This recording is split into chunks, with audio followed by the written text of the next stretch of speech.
कमरे में 3 वजूद की मौजूदगी में भी कब्रिस्तान जैसा हौलनाक सन्नाटा था।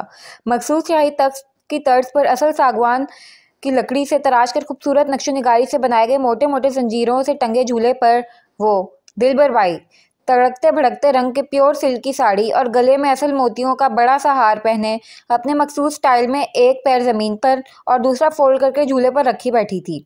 कीमती पत्थर जड़े अंगूठियों से मुज़य्यन मोटी मोटी उंगलियों वाला एक हाथ पैर पर जबकि दूसरा झूले की जंजीर पर था। चेहरा गैज़ो गज़ब से सुर्ख अंगारा हो रहा था। माथे पर नागवारी के बल थे। आंखों में काबिल की धड़कनों को रोक देने वाली वहशतनाक सुर्खी तैर रही थी। मुंह में हमेशा की तरह पान था जो लबों की हदूद पार करके धाड़ की सूरत में बाहर निकल रहा था, लेकिन वो गैज़ो गज़ब भरी निगाहों से मुकाबिल बैठी बेटी और दामाद को घूर रही थी। तुम दोनों का दिमाग ठीक है या दोनों मियाँ बीवी इकट्ठे ही दिमाग से फारिग हो गए हो? अचानक ही वो पान साइड गुलदान में थूक कर दहाड़ी। मेरी कोई गलती नहीं है। दिलबर भाई की दहाड़ पर जमाल बड़ा स्प्रिंग लगे खिलौने की तरह खड़ा हुआ था। साथ सलीमा बेगम की भी टांगें कांपने लगी थीं। मैंने तो इसे समझाया भी कि इलेक्शन सर पर है, कोई हिमाकत ना करे, लेकिन इसे शिकार का शौक चढ़ा हुआ था। ये पहले इजहाद और इसकी बीवी का खेल खत्म करना चाहती थी और आज एक नया शोशा छोड़ दिया। जमाल वड़ाइच ने फौरन धीमी मुलतजी आवाज में अपनी वजाहत पेश की। दिलबर भाई ने हंकारा भर के बेटी को देखा। अम्मा, मेरे बच्चे के साथ ज्यादती पर ज्यादती हो रही है। मेरे सीने पर सांप लौट रहे हैं। पहले इनके उस भतीजे ने मेरी बच्चे की जगह हड़प ली और अब उसके बहनोई ने इसे भरे बाजार में बेइज्जत किया। छोड़ूंगी नहीं मैं। जब तक इनके घर में सफ़े मातम ना भी चाहती मुझे चैन नहीं आएगा। सलीमा बेगम ने डरते डरते भी जहरीली नागन की तरह बल खाना नहीं भूली थी। सच कहती थी वो। चोला जरूर बदल लिया था लेकिन चाल नहीं बदली थी। बदले भी कैसे? आखिर बदनाम गलियों की मलका दिलबर भाई का खून रगों में दौड़ता था। ये तुमसे तुम्हारे बेटे ने कहा? दिलबर भाई ने दूसरा पान दांत के नीचे दबाते हुए पूछा।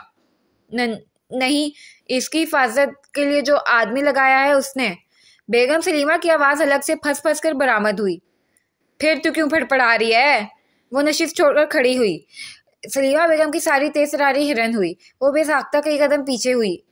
अम्मा, मेरा बच्चा। सलीमा बेगम के कुछ कहने से पहले ही दिलबर भाई ने अपने सुर्ख पान से रंगे होंठों पर उंगली रखकर खामोश किया। जानती हो ना, दिलबर भाई खुद परस्त औरत का नाम है जो अपने मफाद के लिए अपनी कोख के खून की भी होली खेलने से दरेग नहीं करेगी। क्यों मेरे काम में अपनी टांग डालकर बेमौत मरना चाहती हो? सर सराते से फाक लहजे में वो मकारी से मुस्कुराती अपनी औलाद को पसीने में नहला गई थी। एक बात कान खोल कर सुन लो दोनों तोता मैना। अगर तुम दोनों की चूं चरा में मेरा जरा भी नुकसान हुआ तो दिलबर भाई की बंदूक होगी और तुम दोनों का जिस्म होगा। कहाँ और किस जाविये से गोली उतारना है ये मैं तभी सोच लूंगी। मेरी कोख से जन्मी हो इसीलिए समझा रही हूँ। मन मानी दिलबर भाई को सिर्फ अपनी ही भाती है। वो दोनों मियाँ बीवी के गेट किसी आसेब की तरह चक्कर काटती नहायत इत्मीनान से समझा रही थी और खौफ से दोनों के हलक में कांटे उग रहे थे।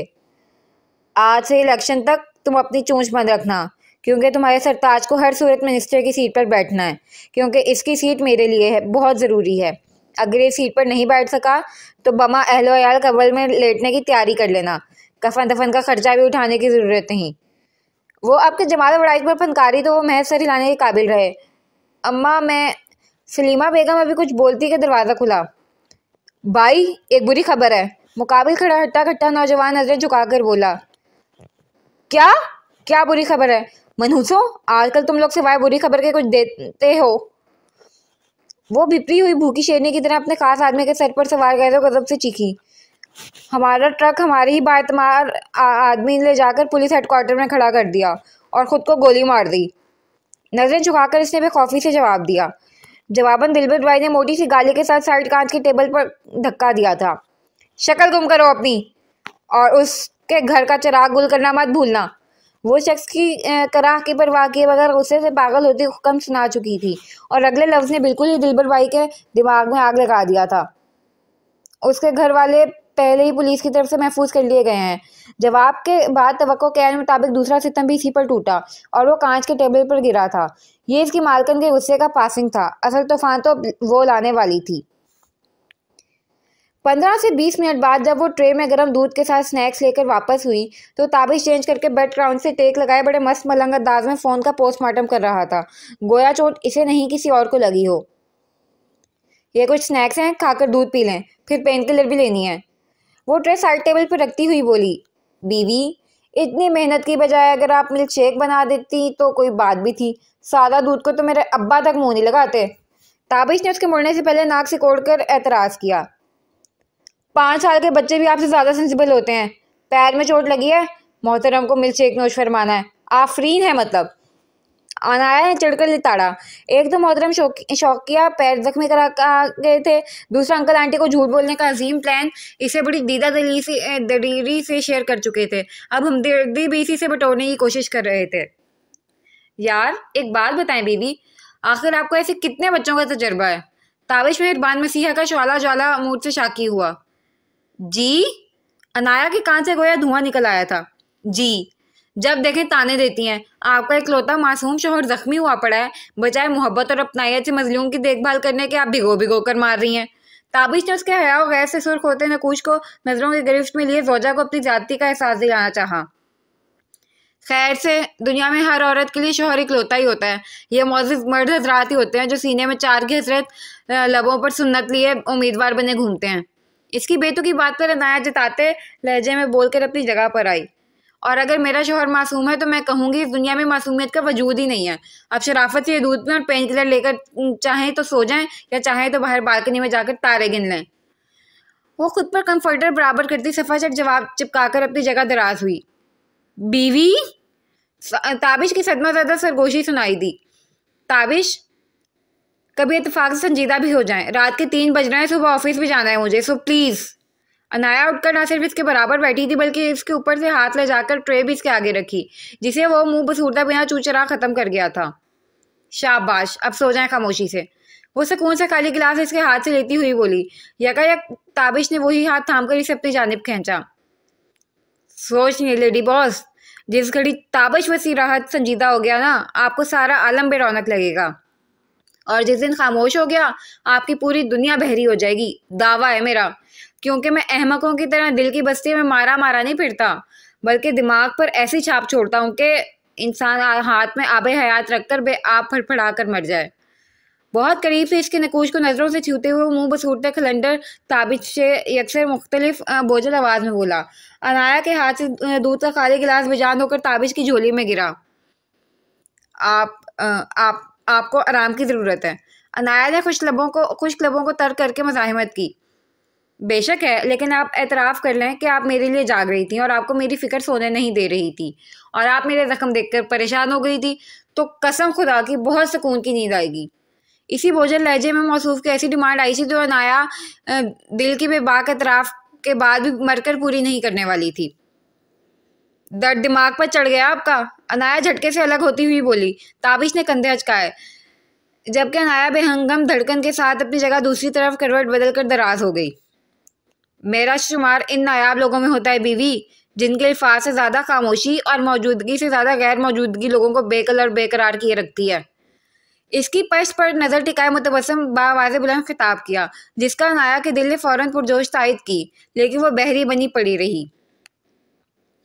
छोटी छोटी रातें जब लंबी हो जाती हैं, बैठे बिठाए यूं ही नींदें खो जाती हैं, दिल में बेचैनी, आंखों में इंतज़ार होता है। जब किसी को किसी से प्यार होता है, ताबिश सोने की कोशिश करें ताकि दवाई अपना असर दिखाए। इसके भारी गुनगुनाहट पर अनाया रूहानसी हुई। इसे शख्स की समझ नहीं आती थी। पल में थोला, पल में माशा होता था। कभी 10 साल बच्चे से ज़्यादा ज़िद्दी और शरीर, तो कभी फिल्मी हीरो की तरह एकदम से जज्बों का सौदागर बन जाता था। ये खुशबू रंग और बहार जैसा शख्स अनाया को बुरी तरह अपने रंग से परेशान कर रहा था। यार एक तो आपको हर चीज़ से मसला है। वो झुंझुलाकर अपना तकिया अनाया के तकिए के साथ जोड़कर दराज हुआ। ये क्या कर रहे हैं आप? अनाया बराए नाम फासला देखकर भौंचकाई। मुझे इसी पोजीशन में आराम मिल रहा है। बाय गॉड, अगर आपने आपको एतराज़ किया ना तो अरिजीत सिंह के जज्बों से चूर आवाज़ में आपके साथ डांस करने लगूंगा, फिर कुछ ना कहना।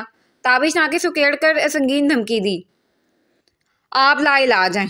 अनाया सर सांस खारिज करती बिल्कुल किनारे पर होकर सोने लेट गई। इस शख्स से हर किस्म की तवक्को थी इसे, और रात के तीसरे पहर वो कोई सीन नहीं चाहती थी। डर गई मेरी लेडी बॉस। दाबिश का दिल मसरूर हुआ। इसकी भीनी भीनी खुशबू को नथनों से होते हुए सांसों में उतर कर महसूस कर। जी भाभी, मैं अभी बात करवा देता हूँ। दरअसल नाश्ते के बाद मेरी मीटिंग थी तो मैं नीचे था, याकूत कमरे में है। जी जी, मैं पहुँच चुका हूँ, अभी आप होल्ड करें, बात करवाता हूँ। जुल्लुरैन फ़ोन कान और कंधे के दरमियान रखकर जैकेट की जेब से रूम की बरामद करके डोर अनलॉक करता अंदर दाखिल हुआ। याकूत, लो भाभी तुमसे बात करना चाहती हैं। जुलेखा बेगम के ख्याल से इसने रानी साहिबा, मलका आलिया जैसे तंजिया नामों के या मखसूस लड़की के बजाय नाम लिया था, वो भी बड़ी सी बनावटी मुस्कुराहट के साथ। याकूत, कहाँ हो? बेड सोफा दोनों खाली देख जुल्लुरैन ने आपके बुलंद आंख लगाई। जुल्लुरैन, क्या हुआ? याकूत कमरे में नहीं है? जुलेखा बेगम ने इसकी आवाज़ में फिक्र की झलकियां नुमाया महसूस करके तशवीश से पूछा। नहीं भाभी, वो वॉशरूम में शायद फ्रेश हो रही है। इसने फौरन हशाश प्रशाश अंदाज में बात संभाली, वरना याकूत की कमरे में अदम मौजूदगी साफ नजर आ रही थी। भाभी, मैंने कहा था ना कि वापस सो गई होगी, शायद अभी मेरे डर से नहाने गई है। वक्त लगेगा, आप ऐसा करें कॉल बंद कर दें, मैं भी थोड़ा रेस्ट कर लेता हूँ, फिर शॉपिंग का प्लान है तो किसी नेटवर्क वाली जगह से कॉल करूँगा। वॉशरूम का खुला दरवाज़ा देख इसने बामुश्किल बात समेट कर रस्मी जुमलों के साथ कॉल ड्रॉप की। लड़की कहाँ हो? यकीनन ये कहीं बैठकर दरिया बहा रही होगी। इस परेशानी से बैठ के दोनों साइड और सोफे के साइड वाली विंडो का ग्लास पर्दा हटाकर नादीदा याकूत को तलाश करना चाहा, लेकिन वो होती तब मिलती ना। अल्लाह, कहाँ चली गई लड़की? यही तो छोड़कर गया था। रूम के बीचों बीच खड़े होकर इसने परेशानी से बुलंद आवाज में खुद कलामी की। मैंने तो गुस्सा भी नहीं किया उस लड़की पर, कल से फिर कहाँ जा सकती है? लेकिन रात से बात भी तो नहीं की, चली गई होगी अहमक लड़की किसी कोने खुदरे में मेरी जुल्म ज्यादती का सोग बनाने। उफ जुल्लुरैन, उफ, पहले उसे तलाश करो। खुद से ही जंग करते हुए सरपट दरवाजे की तरफ भागा था। बाजार से वापसी के बाद ना इसने याकूत को खुद मुखातिब किया था, ना याकूत ने इससे कोई बात की थी। सुबह भी इसके लिए रूम सर्विस मंगाकर वो रूम से क्लाइंट से मिलने निकल गया था, और अब वो लड़की गधे के सर से सींग की तरह गायब थी। बदहवासी के आलम में लिफ्ट की बजाय वो 4-4 सीढ़ियां फलांगता हुआ देखने वालों को हैरान परेशान छोड़ नीचे पहुंचा था। मुतलाशी बेताब नजरें चारों जानिब दौड़ाई, लेकिन इतने बड़े हॉल में इसका मासूम सहमा मनमोना चेहरा कहीं ना देख इसके रगों पैर में जैसे खून की जगह बेचैनी दौड़ने लगी थी। दिल अलग किसी अनहोनी के खौफ से जोर जोर से धड़क धड़क कर इसकी सलामती के लिए दुआगो था।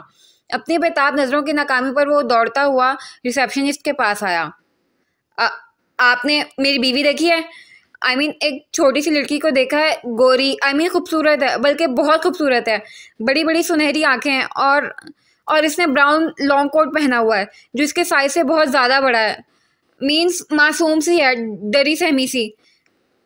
परेशानी के आलम में रगों में खून के साथ दौड़ रही इसकी फिक्र और तेज धड़कनों के हंगम में हिचकोले खा रहे वसवसों ने इस बेहोकल शख्स को इस कदर बदहवास कर दिया था कि वो खुद समझ नहीं पा रहा था वो बोल क्या रहा है। सॉरी सर, मेरी नज़र नहीं पड़ी। रिसेप्शनिस्ट उसकी बदहवासी और चेहरे और बेरबत जुमलों में पिन्हा फिक्र महसूस करके मुबहिम सा मुस्कुराई। ओ गॉड, कहाँ चली गई है स्टूपिड लड़की? रिसेप्शनिस्ट के जवाब पर जुल्लुरैन दोनों हाथों से बाल जकड़ गया। लगता है नई नई शादी हुई है इसलिए फिक्र ज़्यादा हो रही है। काउंटर पर कोहनी टिकाए खड़े शख्स की दो मैनी जुमले पर जुल्लुरैन की तनी रगड़ों में शरारे भरने लगे। इसने नहायत खूनख्वार नजरों से बोलने वाले की जानिब देखा, जब इसके जहन में धमाका हुआ और वो सरपट अपने फ्लोर की तरफ भागा था। इसे पता था इसे अब कहाँ जाना चाहिए। याकूत तो कहीं जा नहीं सकती थी, क्योंकि अव्वल तो वो इंतहा की बुज़दिल लड़की कभी घर से बाहर निकली नहीं थी। दूसरा, वो इस अनजान जगह पर कमरे से बाहर कदम रखने की हिमाकत नहीं कर सकती थी, कजा के कहीं बाहर जाना। सच बताओ ज़ियाद वड़ाई, याकूत कहाँ है? अपने रूम से निकल रहे ज़ियाद को इसने दरवाजे पर ही कॉलर से जकड़कर अंदर धकेला था। क्यों, बचपन की बीवी संभाली नहीं गई इस हसीन वादी में? और बकवास बंद करो अपनी और बताओ याकूत कहाँ है, वरना यकीन करो इस वक्त मेरे सर पर खून सवार है। वो इसकी तमस्कर के जवाब में खूनी भेड़िए की तरह दहाड़ा। मुझसे क्या पूछ रहे हो? कौन सा तुमने कल इससे मुझे मरासम बढ़ाने दिए थे जो मैं... आई सेड बकवास बंद करो। दीवार से लगाते हुए जुल्लुरैन ने पूरी कुव्वत से इसके जबड़ों के ताल को अपने भाले मुक्के से हिलाया था। इसकी सुर्खों सफ़ेद रंगत इस वक्त बिल्कुल खून झलका रही थी और सर पर तो मानो खून सवार था। गर्ज अगर याकूत अभी इसके सामने नहीं आए तो वो ज़ियाद की रूह कब्ज करने से भी बैद नहीं करेगा। बकवास तुम कर रहे हो। अपनी बुलबुल की बेबी सिटिंग नहीं कर सकते तो बॉडीगार्ड रख लो, इस ख्वारी से बच जाओगे। ज़ियाद मुंह में खून का जायका महसूस करके भी मक्कारी से आंख दबाकर कहता खबासत से मुस्कुरा रहा था, अगर याकूत को खरोच भी आई ना, यकीन करो तुम्हारी डेड बॉडी को इन्हीं हसीन वादियों में गुमनाम लाश की तरह फेंक कर जाऊंगा। किसी गलतफहमी में मत रहना, ये हाथ तस्वीरों में जान डालना जानते हैं तो निकालना भी जानते हैं। वो इसके गिरेबान को दोनों मुट्ठियों में जकड़े जख्मी शेर की तरह उड़ा रहा था। बेफिक्र हो मायानाज मुसव्विर, अगर तुम्हारी बुलबुल मेरे हाथ लगी तो सिर्फ खरोंच पर तो इत्तफाक नहीं करूंगा, बल्कि अभी वो मजीद की गलाजा तो गलता कि जुल्लू ने इसका चेहरा डबोच कर पीछे दीवार से चिपकाया। तुम्हारे लफ्जों में सदाकत की बू है, इसलिए जिंदा छोड़ रहा हूँ, लेकिन आइंदा अगर इसके लिए घटिया सोच जहन में लाई तो पछताने की मैं मोहलत कतई नहीं दूंगा। वो ज़ियाद को पीछे सोफे पर धक्का देता नाता हुआ रूम से निकल गया।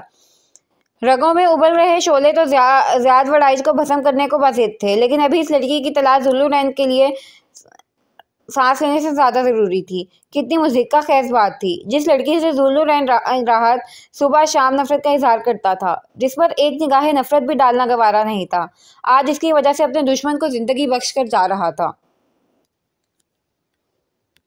मैडम कहाँ है तुम्हारी? अजहार ने कोट और ब्रीफ केस मुलाजिम को थमाते हुए इस बेचैन जासूस का दरियाफ्त किया, जिसके बारे में इसका यही ख्याल था कि वो भटकती आत्मा 100% कमरे में तो नहीं होगी, और जवाब भी तवक्को के ऐन मुताबिक आया था। Sir, madam swimming pool side पे गई हैं। मुलाजिम ने मुअद्दब अंदाज में नजरें झुकाकर जवाब दिया। मजाल है तुम्हारी मैडम कभी इंसान का कयास गलत साबित कर दे। तवक्को पर खरा उतरना तो जासूस साहिबा का फर्ज है। अजहार बिगड़े नकूश के साथ बड़बड़ाया। जी सर, कुछ नहीं, मेरा और अपनी मैडम का जूस नहीं भेजो।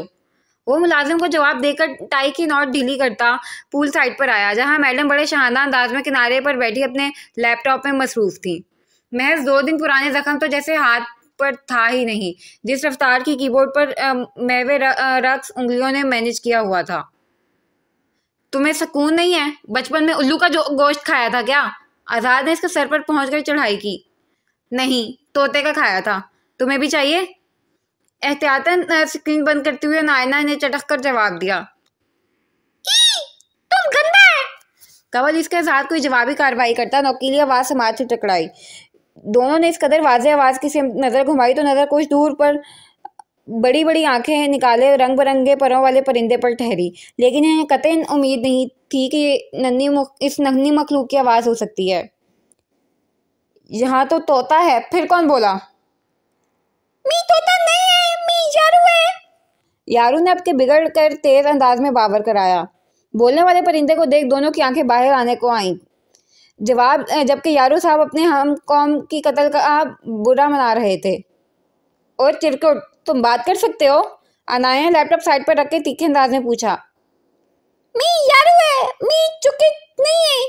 यारू का गुस्सा कुछ और बढ़ा। ओ माय गॉड, मिस्टर यारू को तो गुस्सा भी आता है, मिस पाए तमीज से। आजाद ने मुस्कुराहट दबाकर सीरियस अंदाज में नायना को खबरदार किया, जो आंखें सुकेड़े यारू को घूर रही थी। अच्छा, तुम हो किस पॉपट के पैरट, और यहाँ कौन सा सबक हिज्जे करने आए हो? नायना ने आगे सुकेड़े अपनी जगह खड़ी होकर मखसूस तीखे अंदाज में यारू को देखते हुए यूं सवाल कर रही थी जैसे मुकाबिल 250 ग्राम का प्यारा सा परिंदा नहीं बल्कि किसी का खबरी खड़ा हो, या शायद से यारू पर शक ही खबरी वाला हुआ था। यारू है, बजाय पुरसताइश नजरों के हसार में लेकर नरम मुलायम मोहब्बत भरी आवाज में खिताब करते हुए अपने खूबसूरत हाथों से पर्स चलाकर खैर मकदम करने के मुकाबिल को सगीर तफ्तीशी अफसर की तरह बास-बुस करता देख यारू झिल्लाया। ये ताबी तुम्हारे बॉस का नाम है? अनायना के अंदर की जासूस रूह पूरी तरह अंगड़ाई लेकर बेदार हुई। ताबी मतलब शायद ताबिश की बात कर रहा है ये। आजाद ने ताज्जुब से जेम्स बॉन्ड की शागिर्दा को देखा। ओह, तो ऐसे बोले ना। अनायना के मशकूक अंदाज में सुकड़े नकूश जगह पर आए। छोटा सा परिंदा है वो, कोई 6 फुट का इंसान नहीं जो आपके सामने फरारी की स्पीड से जुबान चलाए। और वैसे भी आप जेम्स बॉन्ड की रूह को जरा अपने अंदर से निकालें तो आपको नजर आए ये फर्क। अजहार भी मौका देकर सही जासूस को लिताड़ गया था। जवाबन जासूस ने इस बेपरवाही से नाक से कोड़ते हुए वापस दोनों को टुकड़ टुकड़ देख रहे यारू की तरफ मुतवज्जा हुई, जो पूल के पास खड़े बड़े से गमले पर बैठा था। ओए चिड़कुट, तुम हमारे पड़ोसी ताबिश फसादी के पास से आए हो? अनायना ने तस्दीकी अंदाज में पूछा।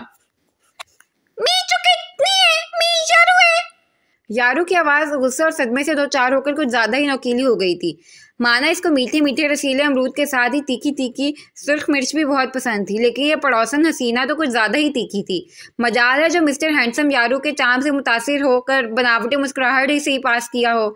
बल्कि इस पर नज़र पड़ते ही वो सूफा का बस नहीं चल रहा था कि इसे हवालात में डालकर तफ्तीश करे, कहीं वो दुश्मन मुल्क का जासूस तो नहीं।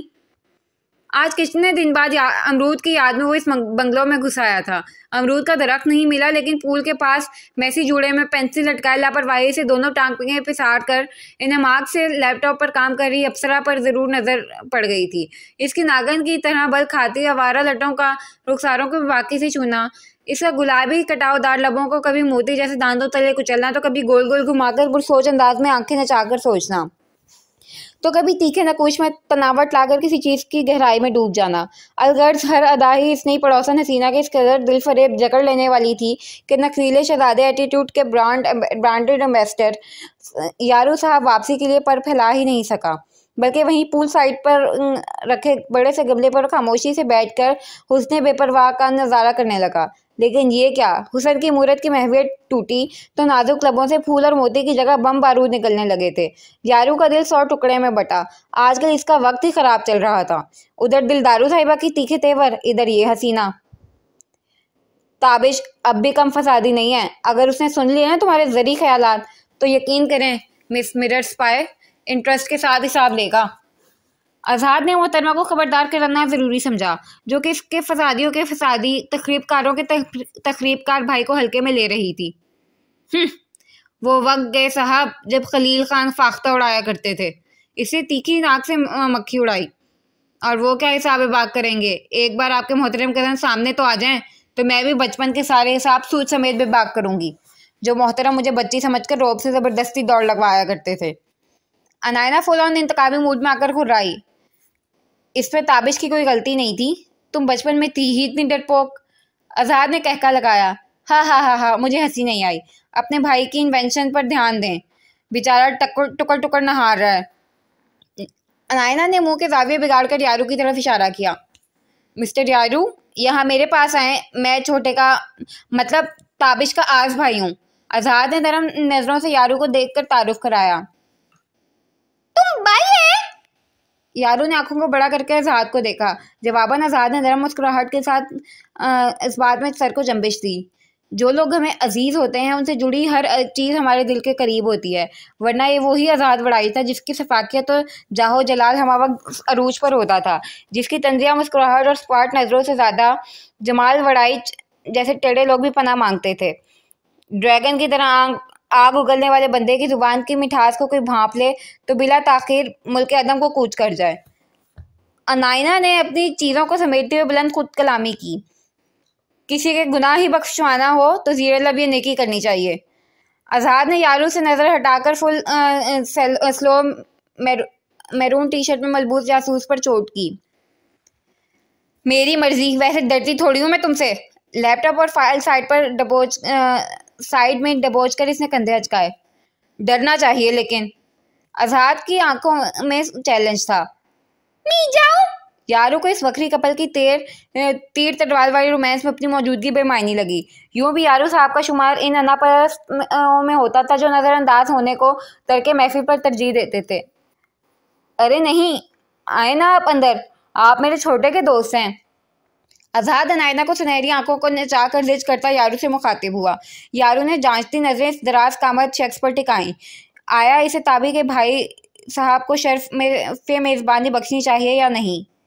वड़ाइच साहब, ये मामूली सा टैंटा करने वाला तोता है, कोई फाल खोलने वाला मुआजाती तोता नहीं जो आपको टेंडर की तफसीलात बता देगा हुस्ने सलूक के अवज़। अनायना ने फिर तोता कहकर यारू का दिल जलाया। साहब, ये बच्चे आए हैं, इनका परिंदा नहीं मिल रहा शायद। कबल इसके यारू कुछ कहता चौकीदार की आवाज़ पर तीनों जानिब मुतवज्जे हुए, जहां आरजू अफनान दिलदारू के हमरा खड़े थे। यारू, तुम यहाँ हो, वहाँ सब परेशान हो रहे हैं तुम्हारे लिए। अंदाजा है तुम्हें पूरे 3 घंटे से गायब हो तुम, और मम्मा का तो बस नहीं चल रहा कि अपने चहेती की तलाश में कुएं में बाल डाल दें। लेकिन मोहतरम आरजू, ये हमारा घर नहीं है। झुंझलाती आरजू मजीद झाड़ पिलाती कि अफनान ने इसका हाथ जकड़ा। I am sorry sir, I hope कि हमारे यारों ने आप लोगों को परेशान नहीं किया होगा। दरअसल वो किसी बात से खफा थे घर वालों से, इसलिए यहाँ चले आए। आओ यारू। अफनान ने धीमी मुस्कुराहट के साथ फॉर्मल सूट में मलबूस डैशिंग से शख्स के साथ माजरत करने के साथ यारू को बुलाया। नहीं, ऐसा कुछ नहीं है। आजाद ने नफी में सर हिलाया। मीन नहीं आ रहा। यारू ने रूठे अंदाज में चेहरा दूसरी जानिब घुमाया। वो क्यों जाए भला? एक तो इसका यार ताबिशी से बिल्कुल फरामोश कर गया था, दूसरा जब से दिलदारू साहिबा के मुंह में शो के लिए रखी जुबान में चलना शुरू किया था, यारू की अहमियत जीरो हो गई थी घर में। वाह भाई, इत्तू सा परिंदा रूठता भी है। अनायना को हकीकतन ताजुब हुआ। जी ऐसा वैसा, खैर से अना परस्त हैं। ज़रा इनके अना पर बात आ जाए तो मोहतरम का बस नहीं चलता, पूरी फैमिली की नाक से लेकर लकीरें निकलवाएं। आरज़ू कुछ ज़्यादा ही तपी हुई थी, तभी अफनान की सरजनिश के बावजूद यारू को घूर कर बोली। कमाल है, जैसा अनोखा वो बंदा है, शौक भी सारे अनोखे ही पाले हैं। अनायना को हंसी आई। वैसे यकीनन क्या नाम है इनका? हाँ यारू, इनकी जोड़ीदार होंगी। अनायना ने आरज़ू की कलाई पर खामोश तमाशाई का किरदार अदा कर रही दिलदारू की तरफ इशारा करके तस्दीक चाहिए। जी इनका नाम दिलदारू है। आरज़ू मुस्काई। यारू चलो, चाचू का फ़ोन आया और तुमसे बात करना चाह रहे हैं। याकूत अपिया भी तुम्हें देखना चाह रही हैं। अफनान ने जुल्लुरैन का बताया, जबकि याकूत के नाम पर अनायना ने बुरी तरह चौंक कर आज़ाद की जानिब देखा, जिसका चेहरा स्पॉट हो गया था। इतने दिनों में न जाने कैसे, लेकिन इसका ध्यान याकूत की तरफ बिल्कुल नहीं गया था, या शायद इसने इस नहज पर सोचा ही नहीं था। लेकिन आज जुल्लुरैन के साथ याकूत की मौजूदगी का सुनकर से झटका लगा था। अपिया है? यारू फौरन गमले का बिन बास छोड़कर चहकता हुआ अफनान के कंधे पर विराजमान हुआ। अच्छा हम चलते हैं। आरज़ू ने मुस्कुराकर इजाज़त चाही। अनायना ने महज सर को जंबिश देने पर इत्तफाक किया। मुतअज्जिब नजरें हनूज आज़ाद पर ही थीं। बच्चों अंदर आए, कुछ देर बैठ कर चले जाइएगा। अनायना की खोजती नज़रों से जज़ब होकर आज़ाद ने अकब से इन दोनों को हाँक लगाई। फिर कभी इंशाल्लाह, अभी आंटी यारू को लेकर परेशान है। अफनान ने मुड़कर जवाब दिया और वो लोग गेट की तरफ बढ़ गए। आज़ाद ने भी फ़ौरन ही अंदरूनी हिस्से की तरफ कदम बढ़ाए। तुम्हारी गुड़िया कहाँ है? तवक्को के ऐन मुताबिक दूसरे कदम पर सवाल आया था। आज़ाद एक पल को ठटक कर कदमों की रफ्तार तेज कर गया। तुम तो अपनी गुड़िया किसी को देखने की इजाज़त नहीं देते थे आज़ाद वड़ाइच। फिर तुम्हारी गुड़िया जुल्लुरैन राह तक कैसे पहुंची? कैसे अपनी गुड़िया को इतने नज़दीक रखकर तुम अपने पास अपने साथ नहीं रख सकते हो? वो तकरीबन दौड़ते हुए इसके कदम से कदम मिलाते ही सवाल दाग रही थी। कहीं इस विरासत की बादशाहत ने तो तुमसे तुम्हारी गुड़िया की कुर्बा। Shut up! बाकी मां दिलफाज लबों पर दम तोड़ गए जब आज़ाद ने भिपरे शेर की तरह एक झटके से मुड़ते हुए इसे राहदारी की दीवार से लगाया था। ये मेरा इंतहाई ज़ाती मामला है जासूस, so stay out of it. वो सुनहरी आंखों को इस पर गाढ़े गैज़ो गज़ब से नीचे आवाज़ में दहाड़ा। जासूस हूँ, सवाल का जवाब मुझे हर कीमत पर दरकार है। मुकाबिल पर इसकी गरज का रत्ती भर भी असर नहीं हुआ था। वो इसकी सफाकियत से लाल झलकार ही आंखों में देखकर बेखौफी से बोली। इसकी हठधर्मी पर, दीदा दलेरी पर आज़ाद की तनी रगें कुछ और तनी। मैंने तुमसे नहीं पूछा तुम्हारे जिस्म पर ये गहरे जख्म के निशान कैसे हैं। मैंने तुमसे नहीं पूछा जब तुम्हारा गल जलकर राख हुआ तो तुम जिंदा कैसे हो। मैंने तुमसे नहीं पूछा तुम एक 6 साल की भेड़ से खौफज़दा हो जाने वाली, लड़खड़ा जाने वाली लड़की अपने मासूर अब्बा का सहारा कैसे बन गई। मैंने नहीं जानना चाहा तो तुम भी कोशिश नहीं करो। जो जैसा चल रहा है चलने दो। वो एक गैर भरी बरहम नज़र इस पर डालकर दंदनाता हुआ जख्मी शेर की तरह फैसरोंता अंदर की जाने बढ़ गया। अनायना वहीं दीवार से चिस्मा रह गई। ना पूछ कर भी वो सब पूछ गया था। मेरा किस्सा था बहुत मुख्तसर, मेरा दर्द भी लाजवाल था। मेरी ज़िंदगी वो शख्स था जिसे हर फन में कमाल था। मैं दुखों से भरी किताब हूँ, मुझे सोच समझ कर पढ़ ज़रा। मुझे समझ सका ना वो भी जिसे नफ्सियात में कमाल था। वो इसके ब्राउन कोट में सर था, पारडूबी रंगों में लहू को मुंजमद कर देने वाली सर्दी से बेनियाज कोट से फूट रही इस यार सितमगर की सांसों को मुअत्तर करती खुशबू के हिसार में डुबडुबाई आंखों से फलक बहुत सरसब्ज़ शादाब मगर बिल्कुल इसके अंदर बैठी डरी सहमी याकूत की तरह खामोश पहाड़ों को देख रही थी। आंसू तसलसल से गुलाबी सर्दी से सुर्ख पड़ रहे थे, मुलायम रुखसारों पर लड़ियों की तरह बहकर झोली में गिर रहे थे, और वो एक माहिर मुसव्वरा की तरह अपनी तकलीफ को घर से साथ लेकर आई पेंटिंग बुक में मखरूती उंगलियों में जकड़े पेंसिल की मदद से उतार रही थी।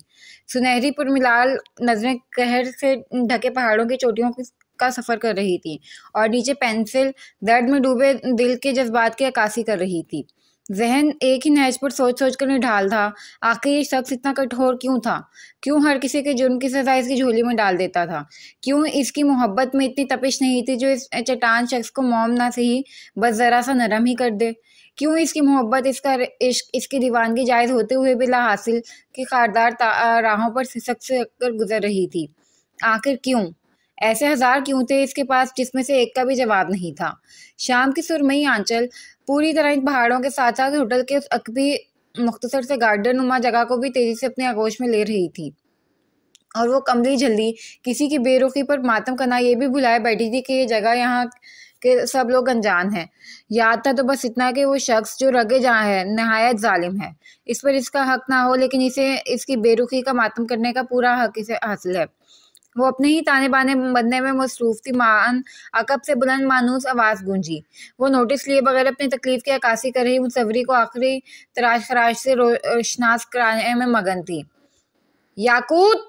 आपके आवाज काफी बुलंद होने के साथ वाजे भी थी। वो एक झटके से अपनी जगह उठ खड़ी हुई और तेजी से बुक लेकर एंट्रेंस की तरफ बढ़ी। ये जहां? सामने से तकरीबन दौड़ते हुए परेशान हाल जुल्लुलरैन को अपनी तरफ बढ़ता देख इसके कदम जकड़े। और असल शादी मर्द तो इस पर उस टाइम तारी हुआ जब वो दौड़ता हुआ आकर अपने दोह के वजूद में से कहीं गुम कर गया था। कहाँ चली गई थी तुम अहमक लड़की? 4 घंटे से किसी पागल की तरह तुम्हें तलाश कर रहा हूँ। इसे खुद में समझ वो बड़े जज़ब से बोल रहा था, जबकि दूसरी जानिब इसकी तंग गिरफ्त में याकूत की सांसें थम रही थीं। अचानक वारदात हुई अफ्तादात इसकी समझ नहीं आ रही थी, बल्कि जहन माऊफ हो रहा था। मैं जब सांस उखड़ने लगी तो वो किस्मत आई। Just shut up! एक झटके के साथ इसे खुद से अलग करके वो बुलंद आवाज में धाड़ा के वादियों में इसकी आवाज की गूंज झुंझुना कर लौट आई थी। याकूत ने सफेद पड़ते चेहरे के साथ जोर से आंखें मींच लीं। जुल्लुलरैन ने जबड़े भेजकर इसका बाजू जकड़ा और मेन डोर की तरफ बढ़ गया। 4 घंटे से इस लड़की की वजह से इसकी जान सूली पर अटकी रही थी। ज़ियाद के कमरे से निकलने के बाद अकेले वो हर तरफ दौड़ लगा चुका था। वो तो आखिरी उम्मीद की तरह सीसीटीवी का ख्याल आया तो वहां से मालूम हुआ कि ब्राउन कोट वाली छोटी सी लड़की होटल के उकबी गार्डन की तरफ जाती हुई देखी गई है। ये गार्डन बराए नाम ही था। यहाँ सिवाय होटल के स्टाफ के कोई नहीं आता जाता था। लेकिन न जाने याकूत साहिबा कैसे निकल आई थी इधर। मिल गई ना तुम्हारी बुलबुल? खाली खुली तुमने मेरे जबड़ों की तरतीब हिला दी। वो लोग लिफ्ट के जरिए फर्स्ट फ्लोर पर पहुंचकर राहदारी से गुजर रहे थे कि ज़ियाद न जाने कहाँ से कमीनी मुस्कुराहट लबों पर सजाए राह में हाइल हुआ। जुल्लुलरैन की गिरफ्त याकूत के बाजू पर इस कदर सख्त हुई कि इसकी कभी लांबी उंगलियां इसके गोश्त में पेवस्त होने लगी। याकूत ने जोर से आंखें मीचकर सिसके रोकने के लिए लबों को दांतों में दबाया।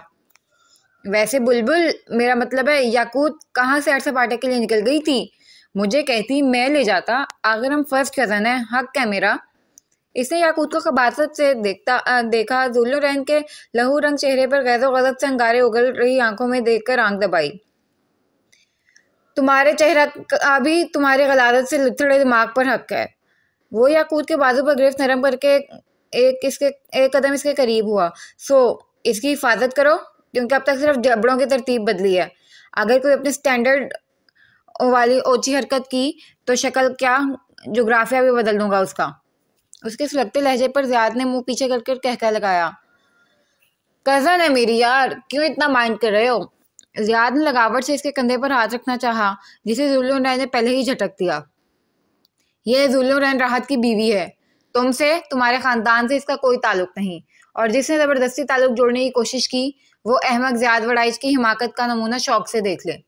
वो तमस्कर भरी नज़र ज़ियाद के फटे होंठ पर डालकर इसके साइड से होता राहदारी के आखिर में मौजूद अपने कमरे में दाखिल हो गया। रूम डोर लॉक करते ही जुल्लुलरैन इसका बाजू आज़ाद करके खुद तनफन करता है वॉशरूम में बंद हो गया था। और जिस बुलंद आवाज़ के साथ दरवाज़ा बंद हुआ था, याकूत का खौफ से सुस्त पड़ रहा दिल उछल कर हलक में आया था। वो अपनी बेसाख्ता चीख दोनों हाथों से दबाती तेजी से शूज उतारकर कंफर्टर के अंदर गायब हुई थी। करीब 20 मिनट तक वॉशरूम में अपने चेहरे पर ठंडा पानी के छींटे मारकर एहसास को कंट्रोल करने के बाद वो रूम में वापस आया था। 4 घंटे तक इसे अपनी तलाश में फनकार बंद कठपुतली की तरह नचाने वाली मोहतरमा कंफर्टर में गायब थी। इसका गुस्सा वापस ऊद आने लगा कि नज़र बेड के करीब इसके शूज़ के पास गिरी पेंटिंग बुक पर गई। वो एक नज़र कंफर्टर के अंदर भी लरज रहे वजूद पर डालकर 2 दानों झुका और इस बुक को उठाया। नजरें जैसे ही पेंसिल से महारत से बनाई गई पेंटिंग पर साकत हो गईं। सर्दियों के ज़माने की लंबी वीरान सड़क, जिसके दोनों जानिब बुलंद पहाड़ थे। इंसान से लेकर चरिंद परिंद की आहट से भी ना आशना सड़क पर एक लड़की आंखों में आंसू लिए लंबे सफर से ढाल बैठी बहती आंखों से दूर इसकी जाने पश्त किए किसी कवि हेकल शख्स को देख रही थी। जज्बात और हालात को इस खूबसूरती से एक मामूली से पेपर पर उतारा गया था कि कोई ना समझ इंसान भी मुसव्विर के दर्द के आलम समझ जाता। फिर वो तो जुल्म राहत था, तख़य्युल की दुनिया का बेताज बादशाह। फिर वो कैसे ना समझता कि इस सड़क पर बैठी बेबस लड़की कौन है और इसकी जाने पश्त किए दूर खड़ा कठोर दिल वजूद कौन। सुना था तेरे शहर में वफा मिलती है, टूटे हुए दिलों को दवा मिलती है।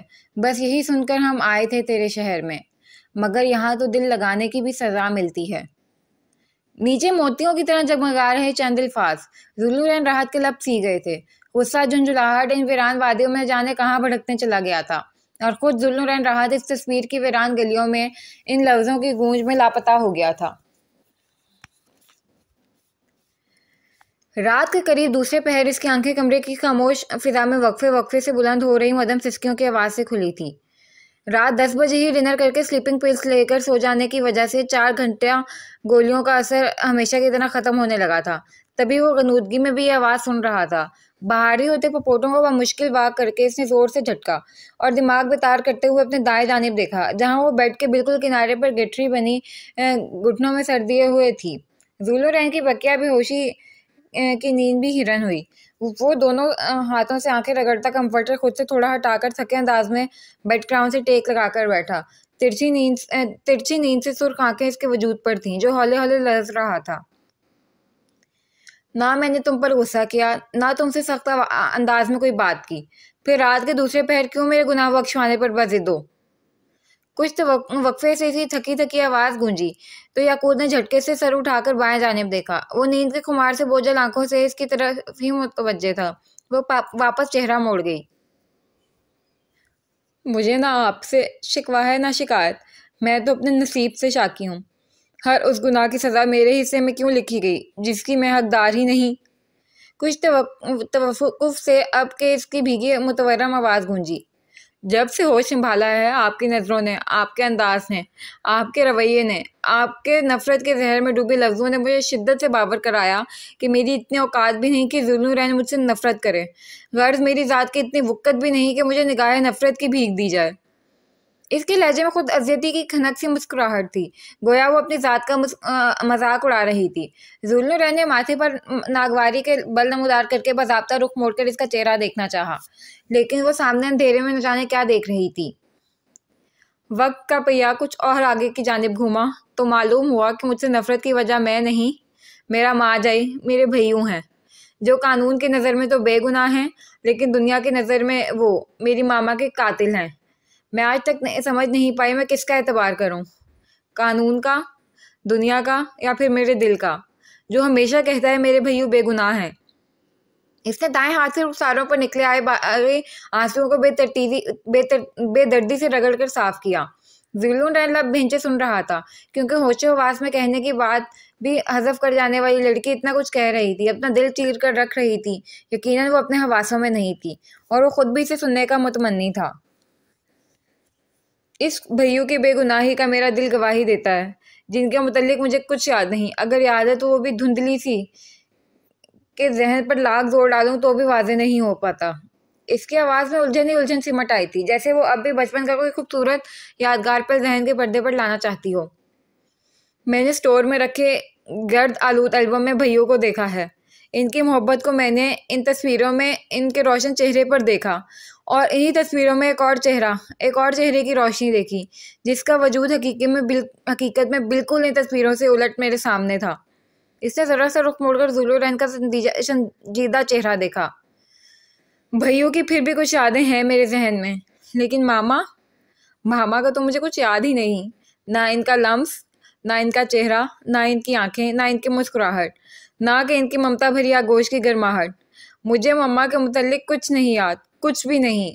फ़ोटोज़ में मम्मा को देखकर भी जहन पर जोर डालूं तो याद नहीं आता। मैं मम्मा की तस्वीर ड्रॉ करना चाहूँ तो इनके नकूश गड़बड़ हो जाते हैं। मैं जहन पर दबाव डालने की वजह से सर दुखने लगा तो इसने दोनों हाथों से सर थाम लिया। जुल्लुरैन नफी में सर हिलाता खिसक कर इसके करीब हुआ। ऐसा इसलिए है कि तुम इस वक्त बहुत छोटी थी, बहुत ज़्यादा छोटी, 2.5-3 साल की बच्ची। यहाँ 8-9 साल की बातें बच्चों को याद नहीं रहती। तुम तो इतनी सी उम्र की यादें किस तरह जहन के पर्दे पर उतार कर कैनवस की जीनत बनाओगी। अपनायत भरे अंदाज में कहते हुए जुल्लू ने इसके दोनों हाथों को सर से जुदा किया था और इसका वही हाथ अपने हाथों में लेकर नरमी से थामकर बैठ ग्राउंड से सर टिकाते बचपन के इन बहारों के सफर पर निकल गया था। तुम्हारी मामा, शहाना मामा, बहुत खूबसूरत थी। ये सुनहरी आंखें तुम दोनों बहन भाई ने इन्हीं से चुराई हैं। वो मेरी नज़र में दुनिया की हसीन तरीन औरत थी, क्योंकि वो एक माँ थी। इन्हें ममता लुटाना आता था। इन्होंने कभी मुझ में और आसाद में फ़र्क नहीं किया, बल्कि बाज़ औक़ात मुझे फ़ौक़ियत दे जाती थीं। मैं भी इन्हें आज की तरह मम्मा ही कहता था। आज जब छोटा था तो बहुत चिढ़ता था कि मैं इसकी मम्मा को मम्मा क्यों कहता हूँ। वो मुबिम सा मुस्कुराया। याकूत ने सूरज से अपना दुखता सर इसके चौड़े बाजू से टिकाया। आने के बाद आज दूसरी बार कोई इससे इसकी मम्मा के मुतालिक बात कर रहा था। फिर वक्त के साथ इस ज़िद्दी खुद से लड़के ने कंप्रोमाइज़ कर लिया। अलबत्ता मैं अक्सर उसे चिढ़ाता था कि मम्मा को मुझसे ज़्यादा प्यार है, और वो जज्बाती इंसान हर बार चिढ़ जाता था। बज़ाहिर हमारा क़याम राहत हाउस में था, लेकिन हमारा ज़्यादातर वक्त वड़ाइश मेंशन में गुजरता था। संडे का पूरा दिन हम वड़ाइश मेंशन में शहाना मम्मा को घन चक्कर बनाए रखते। कभी वो हमारी फरमाइश पर किचन में होती, तो कभी हमारे साथ गार्डन में खेल रही होती। इसका हल्का सा कहका उबला। याकूत ने यह हैरानी से चेहरा मोड़ कर देखा। वो सड़ियल शख्स वाकई मुस्कुरा रहा था। और हमें जब हॉलीडेज मिलते थे, फिर तो हमारा ठिकाना ही वड़ाइश फार्म हाउस होता था। भाई भाभी की ऑफिस की वजह से नहीं आती थी। भाभी भाई के ऑफिस की वजह से नहीं आती थी, लेकिन हम शहाना मम्मा को लेकर उड़ जाते थे। ये हॉलीडेज हमें इस कदर पसंद थे कि हम हॉलीडेज एंजॉय करते हुए भी नेक्स्ट वेकेशन की प्लानिंग शुरू कर देते थे। फिर तुम आ गई और हम दोनों को वड़ाइश मेंशन में मुस्तकिल जमे रहने की नई वजह मिल गई। फिर तो हम स्कूल से सीधा उधर ही जाने लगे थे। तुम्हारे साथ ही हमारा पूरा वक्त गुजरता। मैं और आज तो इतने पागल थे कि गाड़ी पर स्कूल से वापसी पर जैसे तैसे होमवर्क ख़त्म कर देते थे ताकि घर में फ्री टाइम मिले। फिर एक दिन जुल्लू नैन राहत वापस यतीम हो गया। एक बार फिर उससे उसकी माँ छिन गई। मैं फिर से माँ की आंचल की ठंडी छाँव के लिए तरस रहा हूँ। इसका मुतबस्सम लहजा कुर्ब में बदल गया। भाभी ने भी हमेशा मुझे सगी औलाद से अजीज़ रखा, लेकिन शहाना मम्मा की बात नहीं आई। तुम फिर भी अपनी मम्मा की गोद में खेली हो, इनकी उंगली पकड़कर चली हो, इनकी लोरी सुनकर मीठी नींद सोई हो। मैंने ये सब नहीं देखा। मेरी आंखें खोलने से पहले ही मेरी मम्मा ने हमेशा के लिए आंखें बंद कर ली थीं। मेरी ज़िंदगी जीत कर इन्होंने खुद को हार दिया था। मेरे लिए शहाना मम्मा क्या थी कोई नहीं समझ सकता। जिस तरह एक रेगिस्तान में पानी की बूंद को तरस रहे प्यासे की प्यास का कोई अंदाज़ा नहीं लगा सकता, इसी तरह मुझे भी इसके एक एक नकूश में दर्द कुर्ब अजियत समट आई थी। याकूत ने भीगी आंखों से इस चट्टान से मजबूत शख्स का चेहरा देखा, जिसकी आंखों की नमी लड़ी की सूरत में बाहर निकल आई थी। इसलिए आप भैयू से नफरत करते हैं? कुछ वक्फे के बाद याकूत की आवाज़ गूंजी।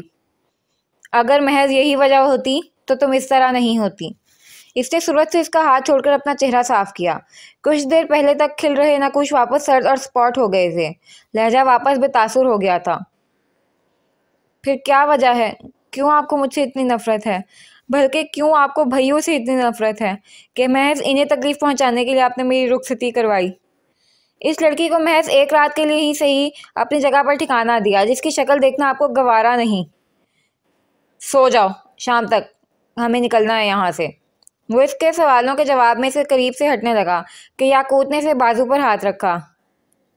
इतनी गहर अहम क्यों है आखिर मेरी ज़ात? आखिर मुझे किस लिए तख्ता सितम बनाया जा रहा है? भैयू वापस लौट कर आए, आपने इन्हें अजियत से दो चार करने के लिए रुखसती करवा ली। कल वो मेरा ना मालूम कज़न आपको नज़र आया, आपने पूरी तरह से मेरी तरफ से रुख मोड़ लिया। आखिर क्यों? मेरी ज़ात में मायने क्यों है इतनी? मेरी ज़ात किसी की वजह से आपके मरकज़ निगाह बनकर किसी दूसरे की वजह से शजरे ममनू बन जाती है। वो जैसे फट पड़ी थी। इतने क्यों को अपने अंदर जगह मत दो, खुद को पुरसुकून रखो, वक्त सब बता देगा। जवाबन जुल्लू ने नरमी से इसके गिर्द हिसार डाल के इसे पुरसुकून करना चाहा। वो भी थक कर इसके बाजू पर सर रख गई थी। अब वो बेड ग्राउंड से टेक लगाए सामने मलगजे से अंधेरे को देख रहा था, और याकूत जिसके बाजू से सर टिकाए खुद को पुरसुकून करने की तकोदो में लगी थी। कुछ देर में वो तो सो गई थी, लेकिन जुल्लू रैन राहत की नींद पूरी तरह इससे रूट कर जा चुकी थी। इस सुर्ख गुलाल आंखों को झुका देगी याकूत एक हाथ इस बाजू पकड़े, दूसरा इसके ऊपर पुरसकून नींद सो रही थी, क्योंकि इसके अंदर जो सवाल उठ रहे थे वो सब कह चुकी थी, जबकि अधूरी तिश्ना बातों और माजी की भट्टी में सुलग रहे अलाओं से जुल्लू की आंखें जलने लगी थीं। इसने एक बार फिर इसका चेहरा देखा, भीगा भीगा मुतवर्रम सुर्खी माइल चेहरा, आरज़ों पर झुकी शबनमी घनेरी पलकें, बाजू और पेट पर इसके नाजुक हाथों का लम्स। याद आया गोया आग में जलते दिल नरम फुवार थी। मध्यम सांसों की मध्यम धुन रूह की कराह को खामोश करती फरहत बख्श एहसास था। वो बेमकसद इसके नकूश को हिफ्ज किए गया, जो आज़ाद उड़ाई से मनो अनमुमासिल थे। वो बेड पर पुरसकून अंदाज में नीम दराज सर उनके नीचे कुशन रखे खामोश निगाहों से इस ऑफिस से वापसी के बाद अपनी चीज़ों को तरतीब से रखता देख रहा था। इन 2 दिनों में अपनी मामूली सी चोट, जिसे वो आज से पहले कभी मरहम पट्टी की सादत भी नहीं बख्शता था, अब की बार जितना हो सका पर को कवा बनाकर अनायास ही खिदमतें करवा रहा था। ब्लैक जीन्स पर घुटनों तो आता ब्राउन कोट, जो इसकी दराज कामत पर बहुत जच रहा था, नेवी ब्लू कलर हिजाब में पुरवकार चेहरा, माथे पर नुमाया लेडी बॉस वाले लुक की खासियत बल। रिस्ट वॉच उतारते हुए इसने आईने से ही आंखों को जंबिश देकर क्या पूछा था, शायद नजरों का इर्तकास महसूस कर गई थी। कुछ खास नहीं, मैं सोच रहा हूँ अगर जरा सा जख्मी होने से हमारी दी एंग्री एंड असूल पसंद लेडी बॉस के बोरिंग ऑफिस से लीव मिल जाती है, फिर मैंने फजूली में इतने महीनों से ऊटपटांग हरकतें करके ऑफिस से जान छुड़ाने की हिमाकत की, सीधा सीधा अपना माइनर एक्सीडेंट करवा लेता। ताबिश ने पुरसोच अंदाज में दूर की कौड़ी लाते हुए मुंह वसूल कर अपनी गुज़श्ता हरकतों पर इज़हार अफसोस किया।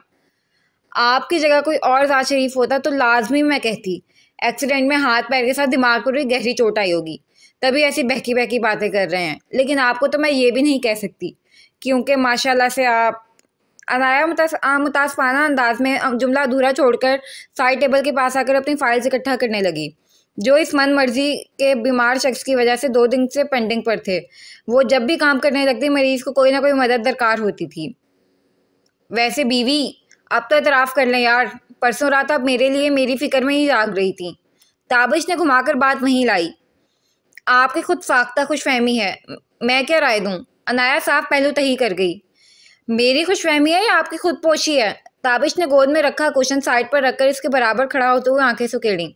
बाकी फैमिली मेंबर्स के सामने न जाने कैसे, लेकिन इस पैर में शदीद किस्म की तकलीफ होने लगती थी, जबकि रूम की 4 दीवारी में यह दर्द गधे के सर से सींग की तरह गायब रहता था। अनाया ने दांत पीस कर इस ड्रामेबाज को देखा, जिसकी उम्दा अदाकारी ऑस्कर विनिंग थी, वो भी बिना नॉमिनेट हुए। आप खामोश रहेंगे? मुझे कुछ इंपॉर्टेंट पेपर्स नहीं मिल रहे, जिसकी वजह से आज मीटिंग डिले करनी पड़ी। अनाया दानिशा साइड हटकर झला कर बोली।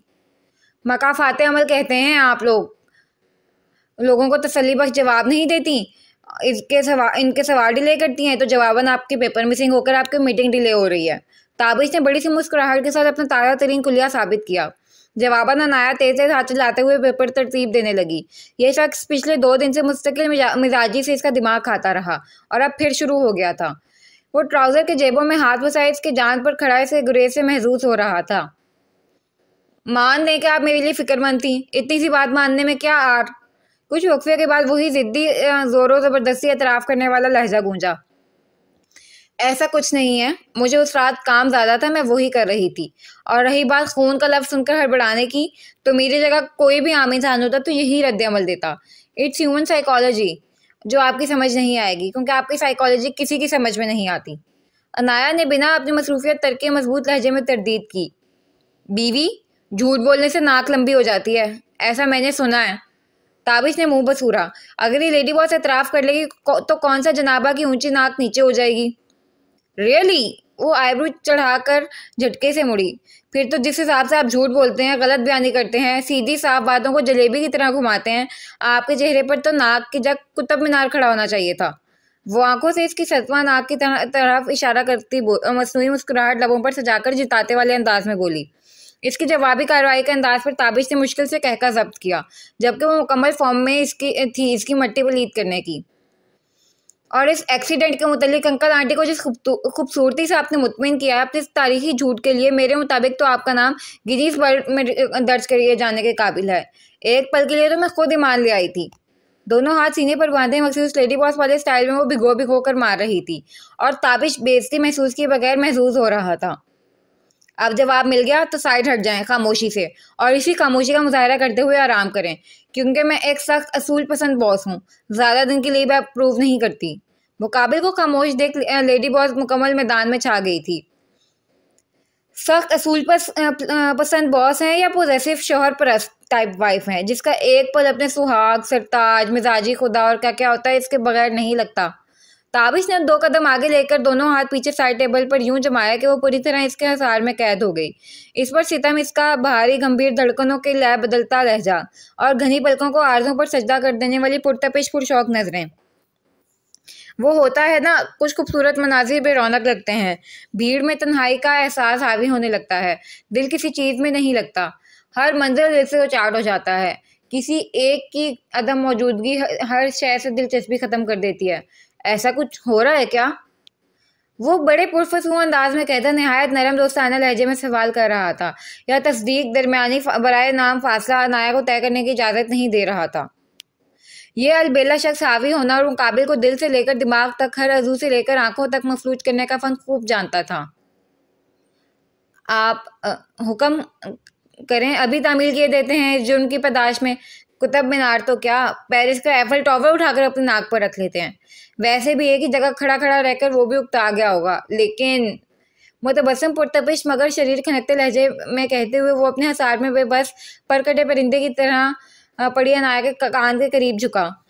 लेकिन जनाबे वाला, आप अपनी आंखों पर नजर रखिए, ये दिल के नेहा खानों में छुपे राजों के आयनादार होती हैं।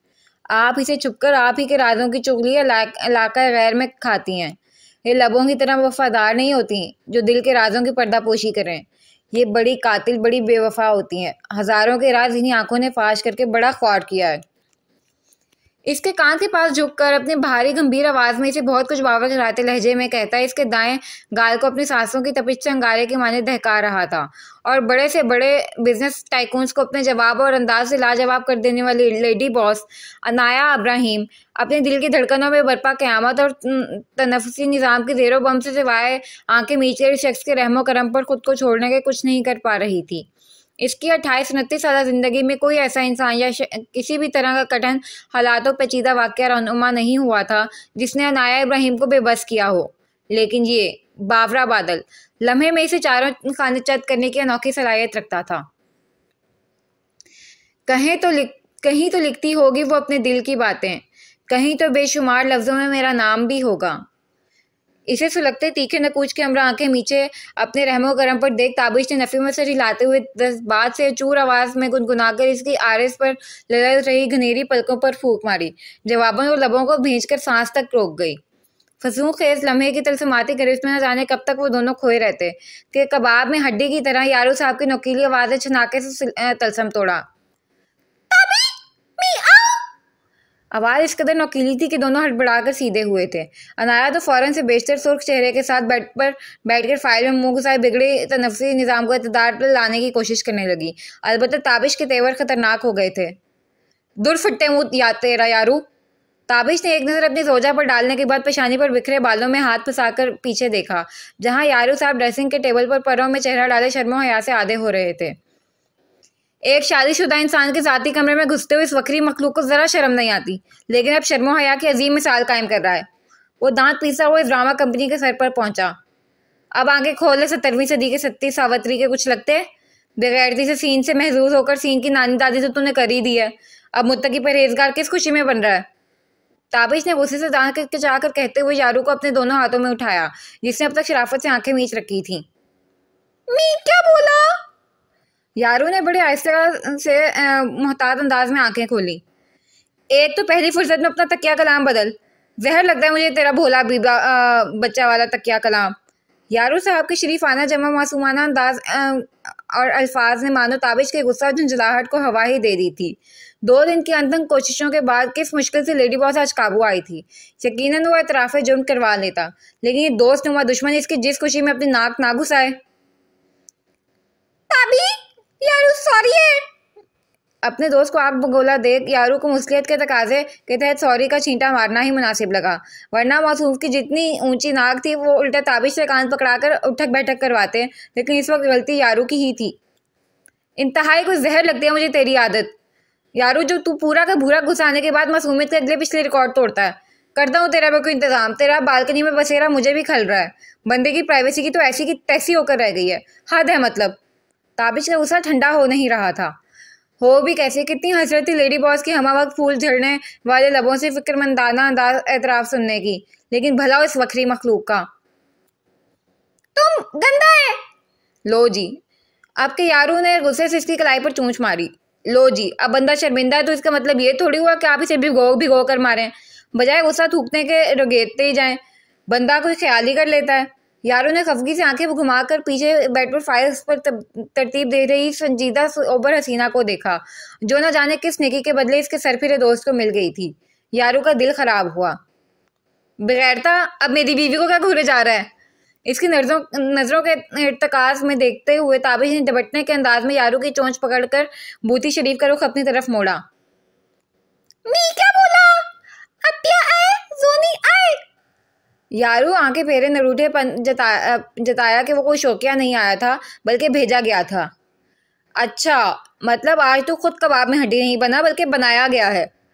ताबिश इसकी नाराजगी को मद्देनजर रखकर नरम पड़ा, लेकिन अब यारू साहब की इज्जत नफ्स और अना जोश मारने लगी थी। अब वो जवाब देने के मूड में नहीं थे, बल्कि करके वो इसकी कलाई से भी वॉकआउट कर गए थे। ओए, ये एटीट्यूड किसे दे के गया है तू? ताबिश को सदमा लगा। यारू सुनी अनसुनी करता नाया के पास पहुंच चुका था।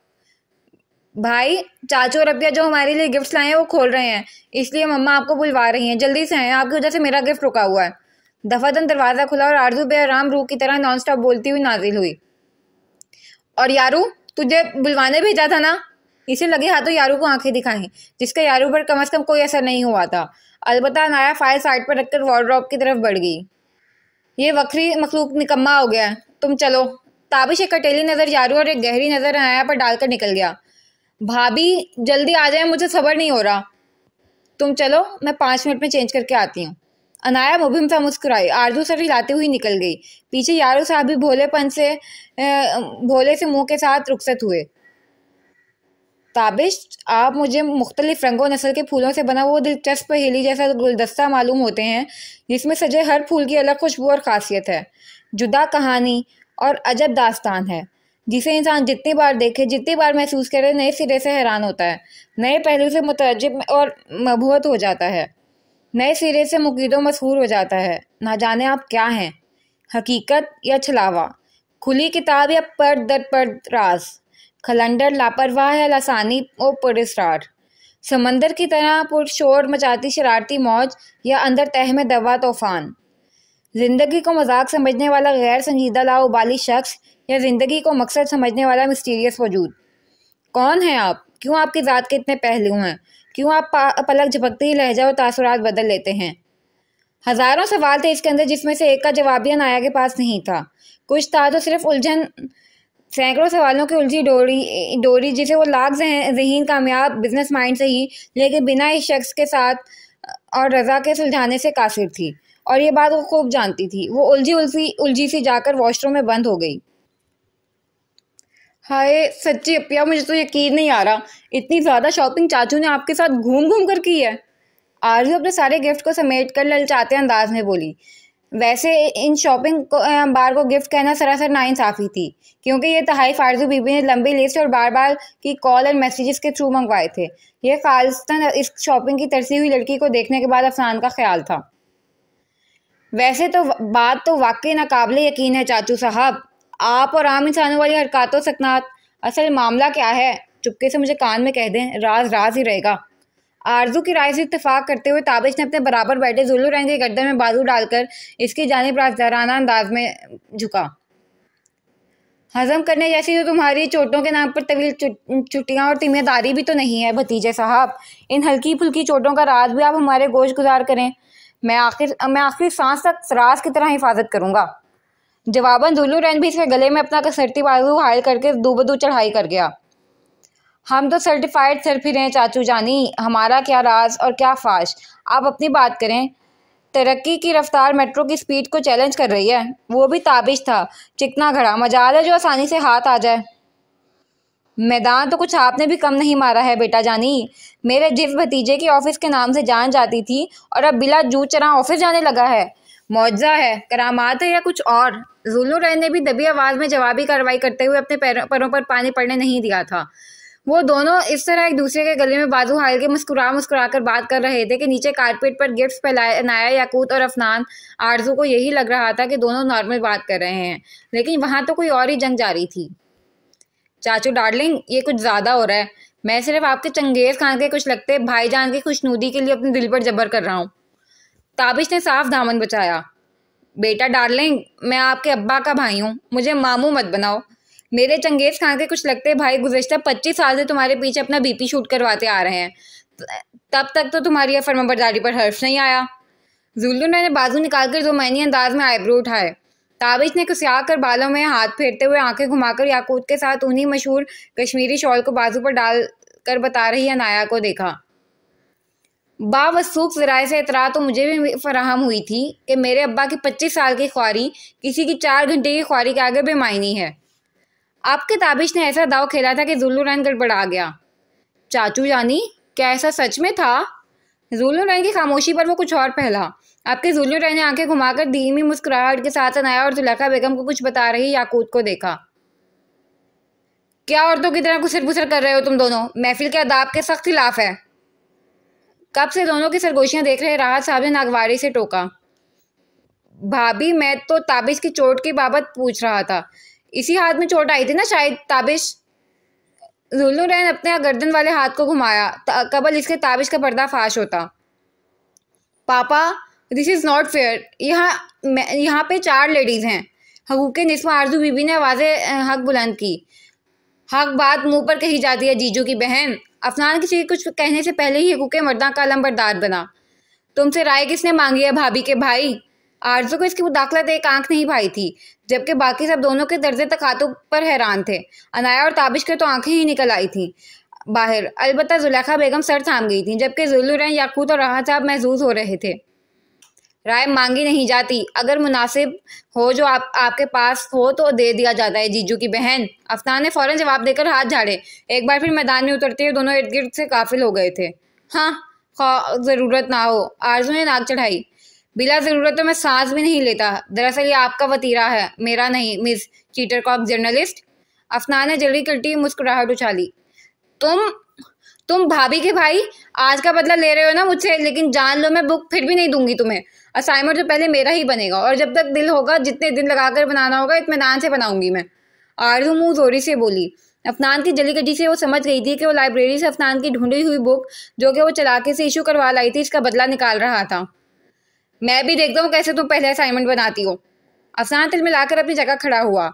बाकी हाजरीन महफिल तो खामोश तमाशाई ही थी। देख लेना। आरजू इसके बराबर खड़ी होकर आंखें नचाई। तुम सीज फायर। कबल इसके टॉम एंड जेरी फाइट तूल पकड़ते अनाया के कानों से धुआं निकल आया था। सॉरी आपा, सॉरी एवरीवन।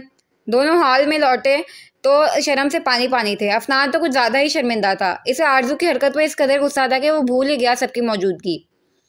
अरे नहीं भाई, मुझे अपने लड़ाका तैयारों पर फ़ख्र है।